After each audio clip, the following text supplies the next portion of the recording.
하루의 증거를 하나님의 말씀의 제목은 사랑과 화목, Love and Reconciliation, 사랑과 화목에 대해서 지금 말씀을 증거하고자 합니다.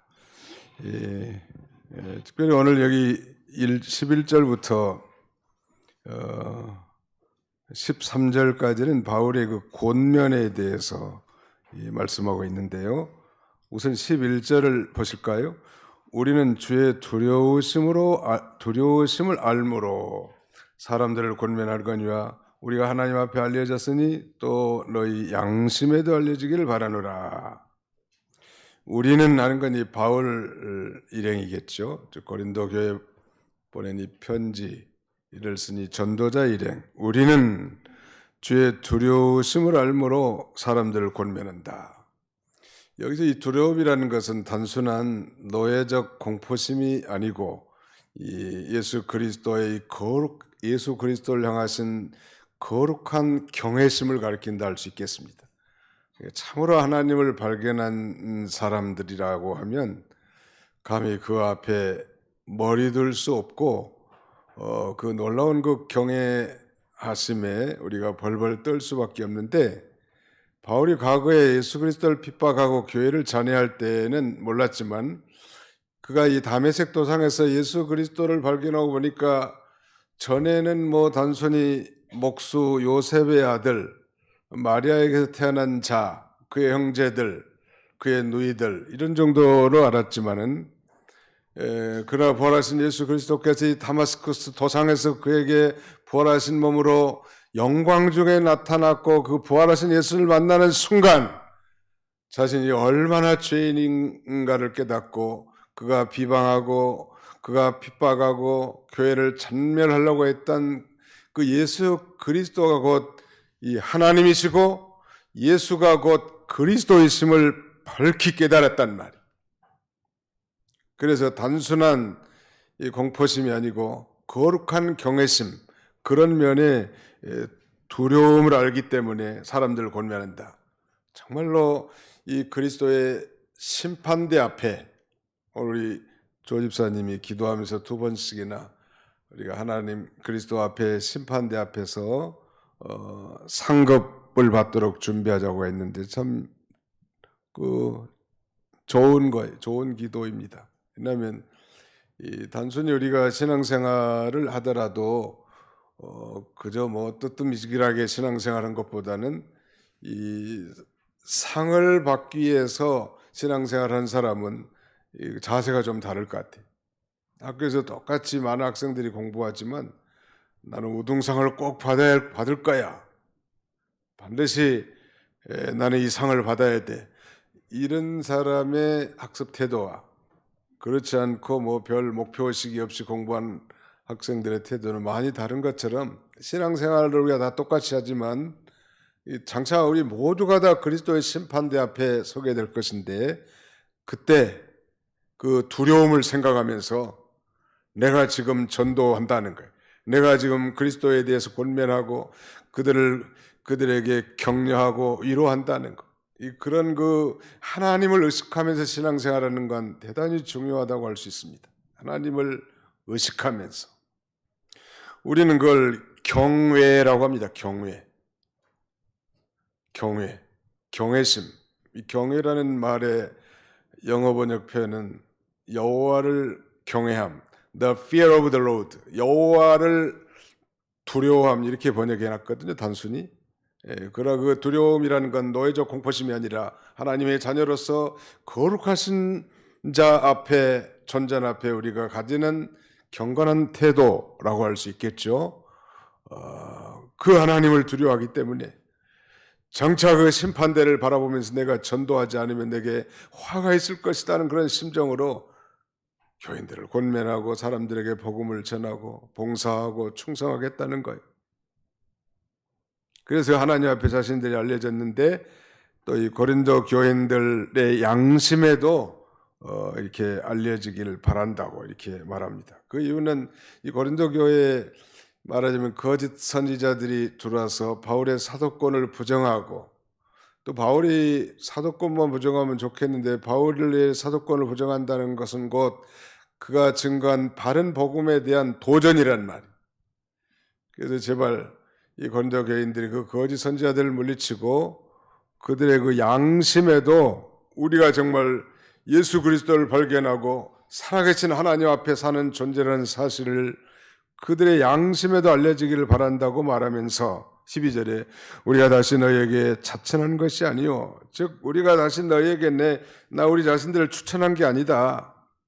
다만 오직 우리로 말미암아 자랑할 기회를 너희에게 주어 마음으로 하지 않고 예모로 자랑하는 자들에게 대답하게 하려는 것이라. 마음으로 하지 않고 예모로 자랑하는 자들은 그 율법주의자들, 즉 할례를 행해야 구원받고 모세 율법을 준행해야 의롭게 된다고 주장하는 이 거짓 선지자들에게 당당하게 자랑하란 말이에요. 바울 사도야말로 참된 하나님의 종이고 그가 전파한 복음이 참 복음이라. 3절에 강조합니다. 13절에 우리가 만일 미쳤어도 하나님을 위한 것이요 정신이 온전하여도 너희를 위한 것이니. 아마 고린도 교회는 바울을 비방하는 사람 가운데 바울이 아마 미쳤다고 비방한 사람들이 있었던 것 같아요. 바울이 하나님을 위해서 열심히 봉사하고 바울이 전하는 거 복음을 그들이 깨달지 못했기 때문에 비난한 거예요. 자, 우리 성경을 한 군데 찾아볼까요? 사도행전 26장 24절로 25절 다 한번 찾아보십시오. 사도행전 26장 24절로 25절.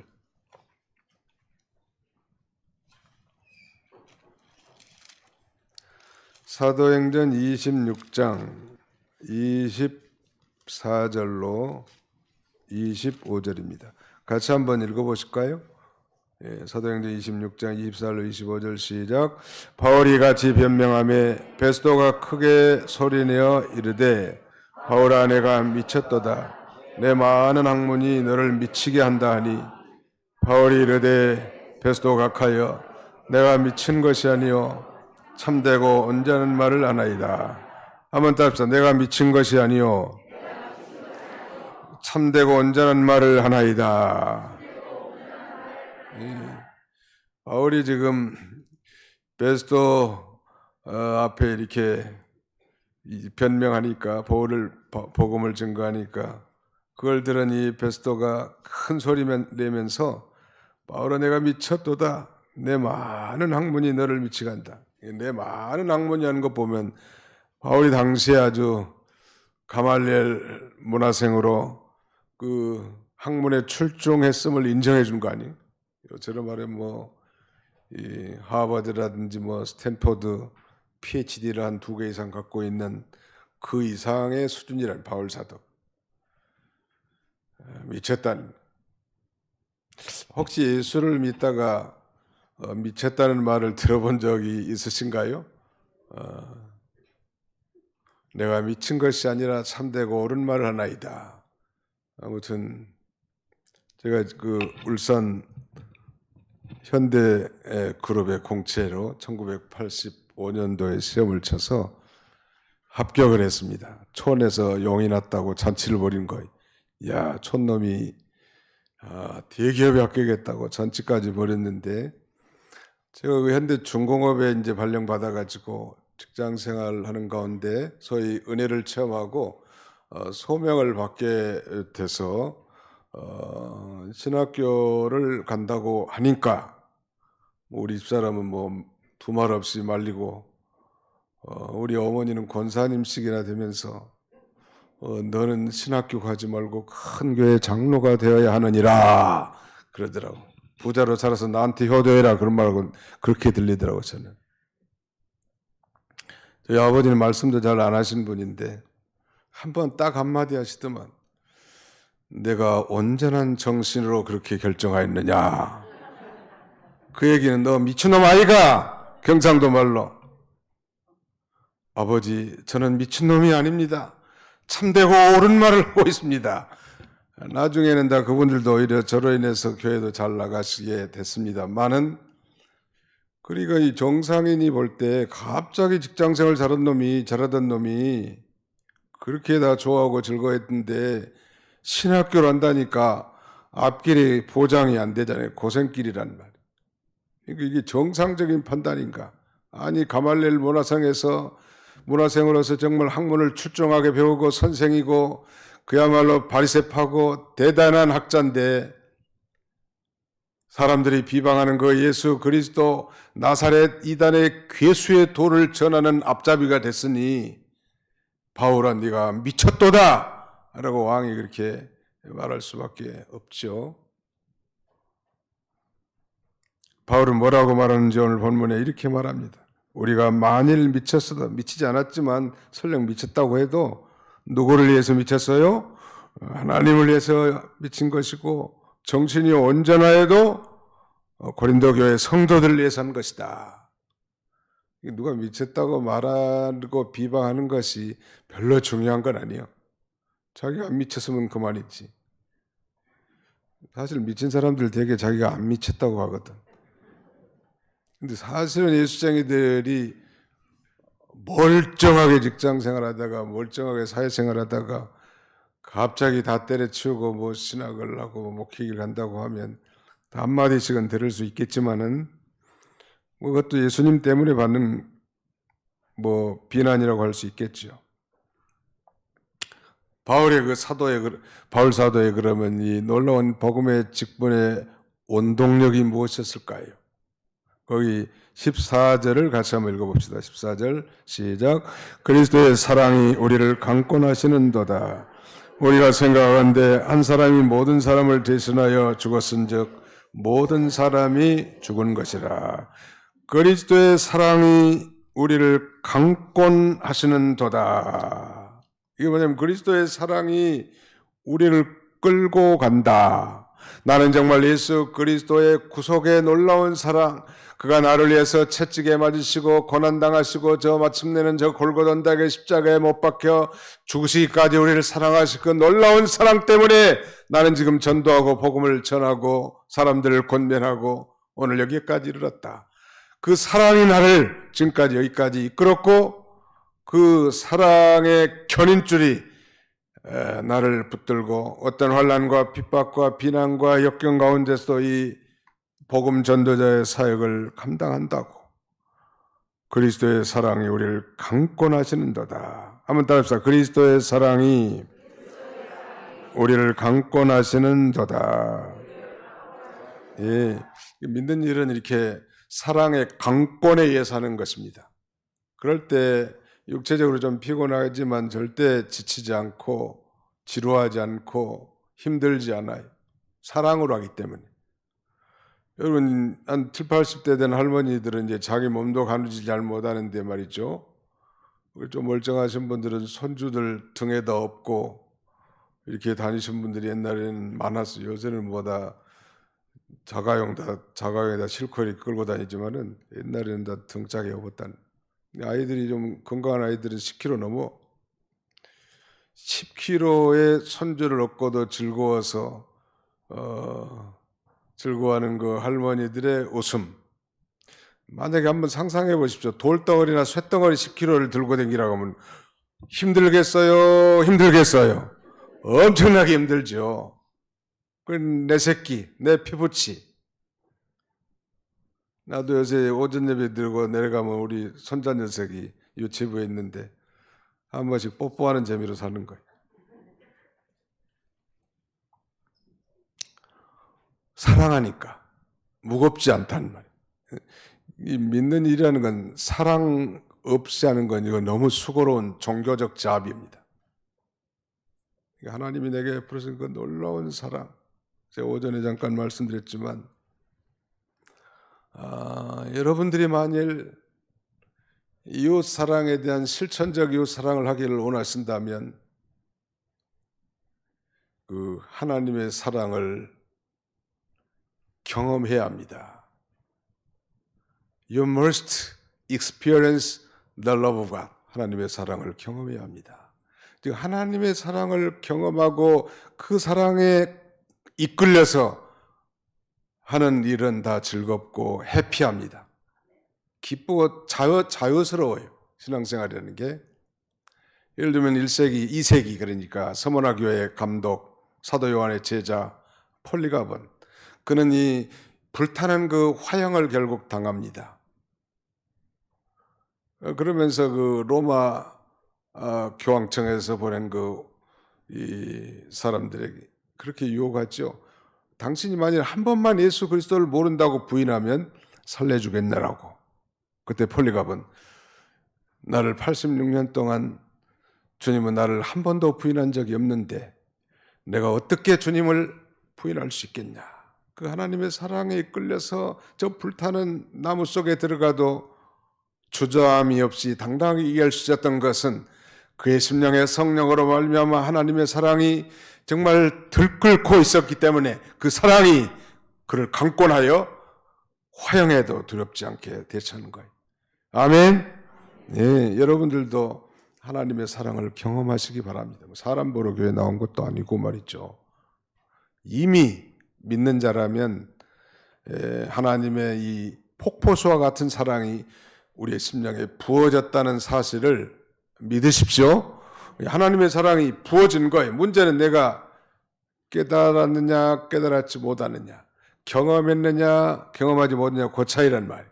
그 사랑에 감격해서 하는 모든 행위. 바울이 그러니까 죽음을 불사하고 마침내 그도 순교자가 됐지만요, 그 많은 환난과 고난과 핍박과 위험을 말하면 돌파할 수 있는 능력은 바로 하나님의 사랑에 이끌려서 하기 때문에.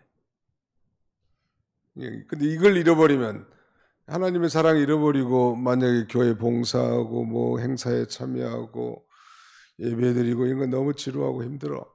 또 다른 무거운 짐이 된다는 말이에요. 다시 한번 따라합시다. 그리스도의 사랑이 우리를 강권하시는도다. 그렇다면 그리스도의 사랑은 어떤 사랑인가 하면 그 뒤에 설명합니다. 우리가 생각하는데 한 사람이 모든 사람을 대신하여 죽었은즉, 여기 한 사람은 누구겠죠? 예수님이 우리 모두를 위해서, 택한 백성 모두를 위해서 죽은 것이기 때문에 예수님이 죽으면 곧 나의 죽음이 되고요. 15절, 그가 모든 사람을 대신하여 죽으심은 살아있는 자들로 하여금 다시는 그들 자신을 위하여 살지 않고 오직 그들을 대신하여 죽었다가 다시 살아나신 이 그리스도를 위하여 살게 하려 하십니다. 이제 우리는 그리스도를 위해서 사는 거예요. 나를 위해서 죽어주신 그 놀라운 그 사랑을 생각하고 그 사랑에 이끌려서 우리가 믿는 일도 하고, 이 삶의 목적은 하나님의 영광, 즉 그리스도를 위해서 우리가 살아야 할 것입니다. 그런 면에서 바울은 또 16절에 이렇게 고백하고 있습니다. 그러므로 우리가 이제부터는 어떤 사람도 육신을 따라 알지 아니하노라. 비록 우리가 그리스도도 육신을 따라 알았으나 이제부터는 그같이 알지 아니하노라. 어떤 사람도 육신을 따라 알지 아니하노라. 사람은 눈이 앞에 둘밖에 없기 때문에 뒤에 있는 정황을 잘 모릅니다. 옆에도 없고요.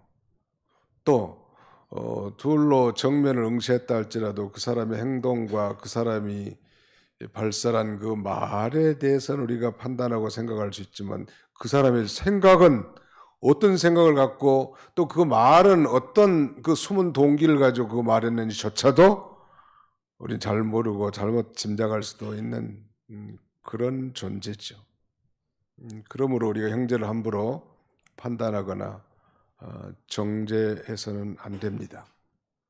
어떤 사람도,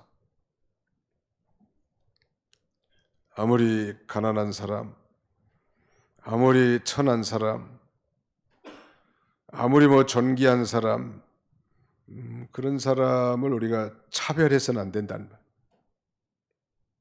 자, 우리 야고보 선생의 교훈을 한 군데 찾아보고 넘어가도록 하겠습니다. 야고보서 잠깐 보실까요? 네, 2장 1절, 내 형제들아, 영광의 주곧 우리 주 예수 그리스도에 대한 믿음을 너희가 가졌으니 사람을 차별하여 대하지 말라. 만일 너희 회당에 금가락지를 끼고 아름다운 옷을 입은 사람이 들어오고 또 남루한 옷을 입은 사람이, 가난한 사람이 들어올 때에 너희가 아름다운 옷을 입은 자를 눈여겨보고 말하되 여기 좋은 자리에 앉으소서 하고 또 가난한 자에게 말하되 너는 거기 서 있든지 내 발등상 아래 앉으라 하면 너희끼리 서로 차별하며 악한 생각으로 판단한 자가 되는 것이 아니냐. 내 사랑하는 형제들아 들을지어다. 하나님이 세상에서 가난한 자를 택하사 믿음에 부여하게 하시고 또 자기를 사랑하는 자들에게 약속하신 나를 상속으로 받게 하지 아니하셨느냐. 너희는 도리어 가난한 자를 없인 여겼도다. 부자는 너희를 억압하고 법정으로 끌고 가지 아니하냐. 그들은 너희에게 대하여 일컫는 바 그 아름다운 이름을 비방하지 아니하느냐. 차별하지 말이 교회에서는. 물론 옆에 앉았으면 불편할 수도 있죠. 냄새도 나고 보기에도 좀 남루하고. 그건 세상 사람들이 판단한 거고 우리는 이제 정말 예수 그리스도 안에 새로 지음받은 존귀한 하나님의 백성으로 모든 사람을 여기고 차별 없이 이렇게 잘 대우해야 합니다. 모든 성도는 다 새로운 피조물이라고 또 고백하죠. 17절 같이 읽습니다. 17절 시작. 그런즉 누구든지 그리스도 안에 있으면 새로운 피조물이라. 이전 것은 지나갔으니 보라 새 것이 되었도다. 누구든지 그리스도 안에 있으면 즉 예수 믿고 하나님의 자녀들은 이제 New creation in Christ Jesus. 그리스도 예수 안에서 새로운 창조물, 피조물이 됐단 말.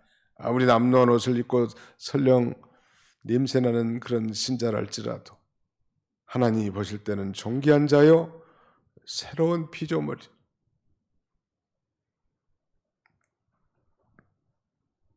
새로운 피조물. 말씀과 성령으로 거듭난 새 영, 새 사람이 됐단 말. 그런 면에서 우리는 그 어떤 사람에 대해서도 이제 우리가 정죄해서는 결코 안 되고, 오늘 본문 마지막에 이제 바울은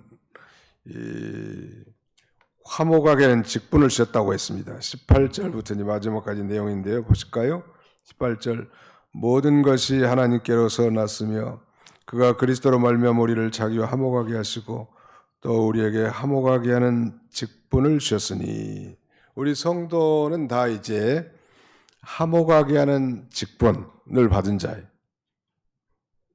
화평케 하는 자. 화평케 하는 자는 복이 있나니 그가 하나님의 아들이라 일컬음을 받을 것이며, 정말 화평케 하는 그런 사람은 하나님의 아들이구나 인정받을 수 있다는 말. 그러니까 화평케 하는 자를 영어로 말하면 뭐 피스메이커 정도 되겠죠. 피스메이커. 우리 그리스도인들은 피스메이커가 될지언정 공동체 안에서 트러블 메이커가 돼서는 안 됩니다. 항상 저 사람만 들으면 분위기가 산다고 정죄하고 판단하고 비방하는 사람들은 이 피스메이커가 못 돼요. 모든 걸 수용할 수 있는 사람, 믿음으로. 판단하지 않는 사람, 비방하지 않는 사람. 사실 입법자와 심판자는 하나님이시니까 우리가 판단할 권리도 없는데 말이죠. 다른 사람을 결코 판단해서는 안 된다는. 우리는 이제 화목하게 하는 직분을 받은 자예요. 화목하게 하는 직분. 화목의 다른 말은 그 목자가 화목할 목자인데, 화목의 다른 말은 화평이라고 할 수 있죠. 혹은 평강, 평안. 다 같은 내용이긴 합니다만, 오늘 우리는 아담의 후손으로 태어난 아담의 혈통적으로는 아담의 후손들입니다. 우리 모두가 다 성취도 다르고 지방도 다르지만 다 아담의 후손들이에요. 근데 그 아담이 범죄함으로 말미암아 사실은 우리가 하나님과 원수된 관계로 출생합니다. 성경이 그렇게 증거하죠.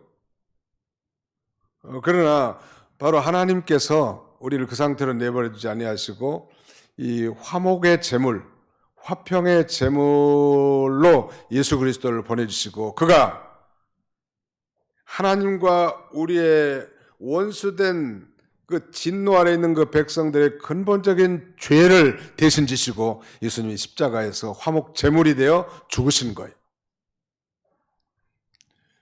진정한 피스메이커는 예수님이시죠. 하나님과 죄인된 원수가 사이에 자신이 그 중간에서 마치 짐승을 불태워 죽인 그 화목 제물과 같이 십자가에 달려 죽으심으로 하나님의 공법을 완성시킨, 만족시킨, 즉 하나님과 우리 죄인된 원수를 중재해 줬습니다. 이걸 다른 말로 하면 중보자라고 합니다. 중보자. 여러분 중매쟁이는요, 처녀 총각한테 가가지고 총각한테 가서는 처녀에게 좋은 점은 다 얘기해줘. 나쁜 점은 얘기 하나도 안 해. 중매하면서 나쁜 얘기하면 중매가 성사가 안 돼.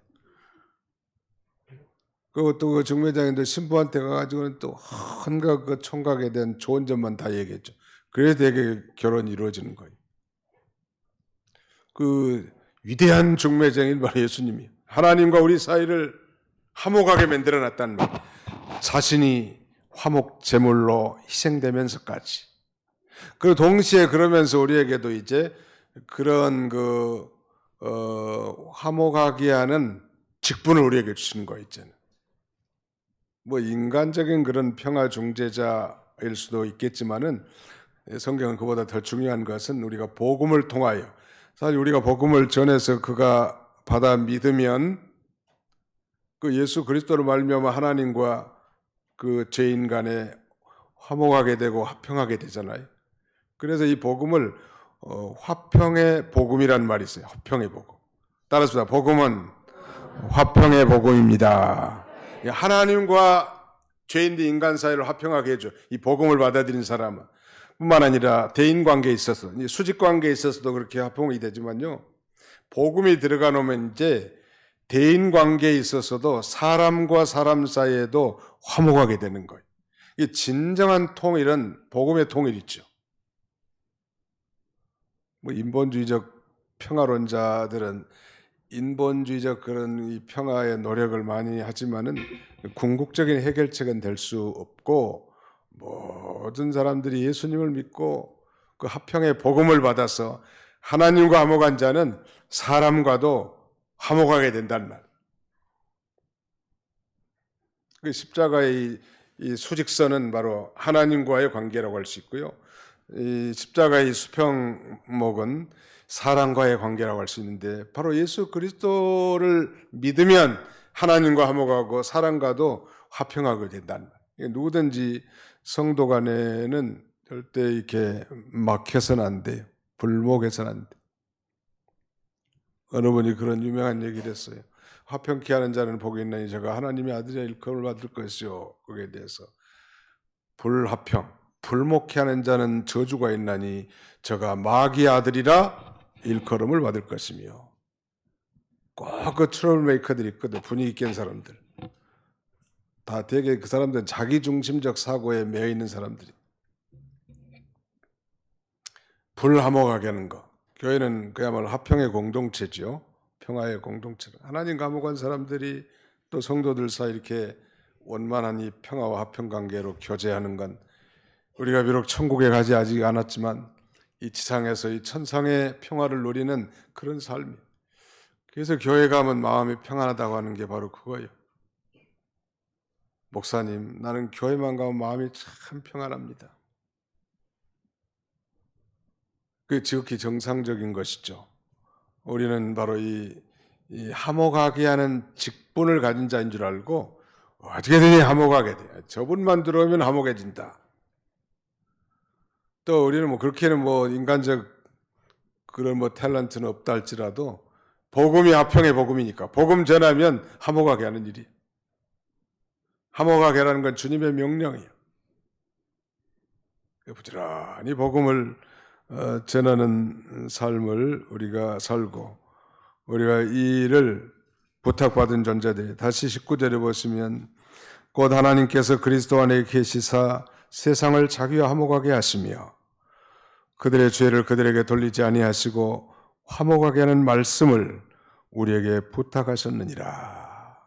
우리에게 부탁해 주시는. 그러므로 우리가 그리스도의 애를 대신하여 사신이 되어 하나님이 우리를 통하여 너희를 권면하신 것 같이 그리스도를 대신하여 간청하느니 너희는 하나님과 화목하라. 이거 법적으로 우리는 화목한 자가 됐지만 늘 회개하고 하나님과 화목한 관계를 누리라는 거예요. 21절 하나님이 죄를 알지도 못하는 이를 우리를 대신하여 죄로 삼으신 것은 우리로 하여금 그 안에서 하나님의 의가 되게 하려 하심이라. 하나님이 죄를 알지도 못하시니 예수님을 우리를 대신하여 죄인으로 삼아 처형받게 하신 것은 우리로 하여금 그 안에서 예수 그리스도 안에서 하나님의 의로움이 되게 하려 하심이라. 즉 예수 그리스도를 믿고 죄 많은 우리 인생들이 하나님의 법정적 심판대 앞에서 너는 의인이다. 하나님의 의를 선물로 받게 하기 위해서 죄도 모르고 알지도 못하신 죄를 알지도 못하신 예수 그리스도를 우리를 대신해서 죄로 삼으셨단 말이에요. 감사하잖아요.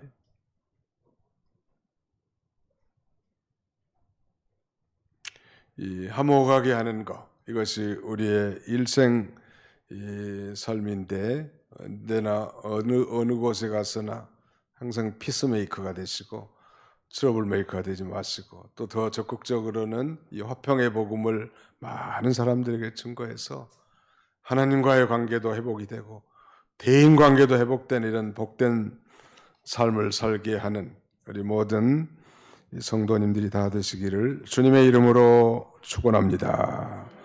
기도합시다. 거룩하신 우리 아버지 하나님 감사합니다.